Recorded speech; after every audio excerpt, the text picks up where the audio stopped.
Panevėžio miesto savivaldybė skiria dalinį finansavimą 4 aplinkosaugos švietimo projektams pateiktiems šių metų konkursui. Bendra šiems projektams skirta suma 15 000 eurų. Iš viso konkursui buvo pateikta 20 projektų, kuriems įgyvendinti prašyta 52 000 eurų. Daugiausiai lėšų po 4 000 skirta 2 projektams.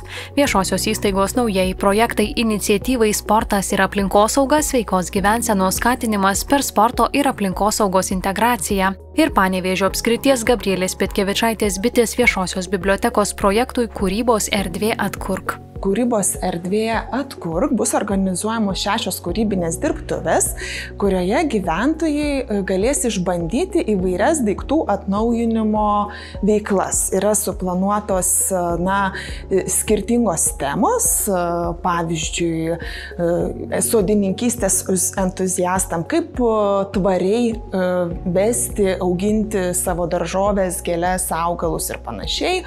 Taip pat skatindami tvarų judėjimą, mokinsime, supažindinsime, gal priminsime gyventojams, kaip teisingai prižiūrėti savo transporto priemonės. Dviračius, riedučius, riedlentes, kad prieš sezoną nekiltų galvos skausmas, nevažiuoja užstrigęs ratukas, pirksiu naują. Taip pat gyventojai galės sudalyvauti baldų restauravimo, rūbo atnaujinimo, elektroninės technikos taisymo ir taisyklingos priežiūros dirbtuvėse. Visose užsiėmimuose dalyvaus moderatoriai, profesionalai, kurie gyvena tą veiklą, kurie žino, kaip tai padaryti ir būtent gyventojams parodys. O vėliau mes tikimės, kad įsitrauks savanoriai ir patys panevėžiečiai norės įsijungti tas veiklas ir pamokyti kitus, kaip sutaisyti, paremontuoti ar atnaujinti savo daiktus. Panevėžio apskrities Gabrielės Petkevičaitės bitės bibliotekos projektas startuoja rugsėjo mėnesį.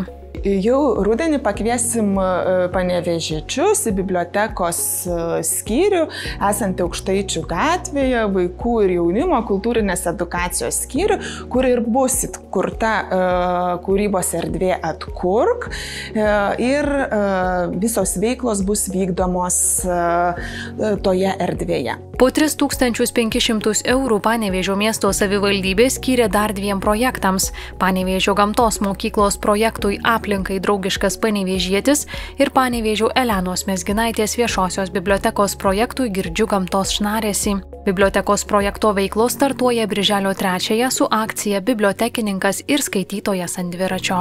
Panevėžio Elenos Mezginaitės viešoji biblioteka projektu Girdžiu gamtos šnarėsi skatins traukti visą Panevėžio miesto bendruomenę, tai ypač jaunimą ir aišku vyresnio amžiaus asmenis savo veiklomis. Tai bus akcijos, edukacijos, visos veiklos vyks iki pat gruodžio mėnesio. Startuosime, aišku, jau ir kitą savaitę su didelė akcija, tai yra bibliotekininkas ir skaitytojai ant dviračio. Tai labai kviečiame visus prisijungti prie šios akcijos. Taip pat projektu didelis dėmesys bus skiriamas tvariam gyvenimo būdui, klimato kaitai ir atsakingam vartojimui. Taip pat finansavimą gavusi gamtos mokykla per metus įgyvendins 7 gamtos ir aplinkosaugos renginius, kviečiančius pažinti, stebėti ir tyrinėti artimiausią aplinką, gyvūniją bei augalus. Naujųjų projektų vykdoma iniciatyva orientuota į vaikų ir jaunimo aplinkosaugos bei sveikos gyvensenos įgūdžių ugdymą. Projekto metu planuojama rengti savaitinius sporto užsiėmimus ir edukacinius seminarus, kuriuose bus pristatomos tvarios gyvensenos temos, skatinama atsakingai vartoti ir tausoti gamtos išteklius.